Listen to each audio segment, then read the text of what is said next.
مصر کی ایک معلمہ تھی، وہ ہمیشہ اپنے شاگردوں کو نصیحت کرتی تھی کہ قرآن پاک کی اس آیت کے مطابق زندگی گزارے۔ وَعَجِلْتُ إِلَيْكَ رَبِّ لِتَرْضَىٰ، اے پروردگار میں نے تیری طرف آنے میں جلدی کی تاکہ تو خوش ہو۔ وہ کہا کرتی تھی کہ میں اس آیت سے بہت متاثر ہوں۔ جب بھی میں اذان کی آواز سنتی ہوں، اگر میں کسی بھی کام میں مصروف ہوں، میں اپنے آپ کو یہ آیت یاد دلاتی ہوں اور سب کچھ چھوڑ کر نماز ادا کرنے کھڑی ہو جاتی ہوں۔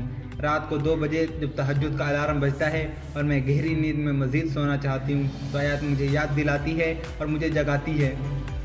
اس خاتون کے شوہر کی عادت تھی کہ کام سے واپس گھر آتے وقت وہ اسے فون پر کھانے کے متعلق ہدایت دیتا تاکہ اس کے گھر پہنچنے پر گرما گرم کھانا تیار ملے اور وہ کھانا کھا کر سو جائے۔ ایک دن اس نے فون پر میشی کھانے کی فرمائش کی۔ انگور کے پتوں میں چاول بھرے جاتے ہیں اور پھر ان کو ہلکی آنچ پر پکنے رکھا جاتا ہے۔ بہت وقت طلب ڈش ہے۔ اتنی دیر میں اذان کی آواز سنائی دی تو اس کے صرف 3 رولز رہ گئے تھے جن کے بھرنے میں زیادہ سے زیادہ 5 منٹ لگتے، لیکن اس نے حسب عادت سب کام چھوڑے اور نماز ادا کرنے کھڑی ہو گئی۔ اس خاتون کا شوہر اسے بار بار فون کرتا رہا لیکن کوئی جواب موصول نہ ہوا۔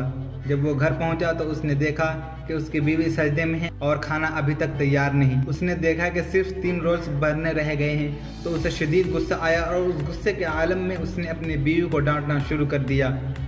تم اپنا کام ختم کر کے دیگچی چولہے پر رکھ کر بھی نماز ادا کر سکتی تھی۔ 3 رولز بنانے میں کتنی دیر لگتی ہے؟ لیکن اس کی بیوی کی طرف سے کوئی جواب نہ آیا۔ جب وہ اس کے پاس آیا تو دیکھا کہ سجدے کی حالت میں اس کا انتقال ہو چکا ہے۔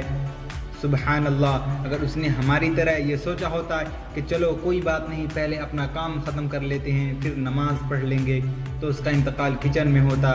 لیکن ایک شخص کا انتقال اسی حالت میں ہوتا ہے جس پر وہ ساری زندگی گزارتا ہے، اور اسی حالت میں وہ دوبارہ اٹھایا جائے گا۔ ہمارے آقا صلی اللہ علیہ وسلم نے ارشاد فرمایا کہ ہر شخص اسی حالت میں اٹھایا جائے گا جس میں وہ فوت ہوا۔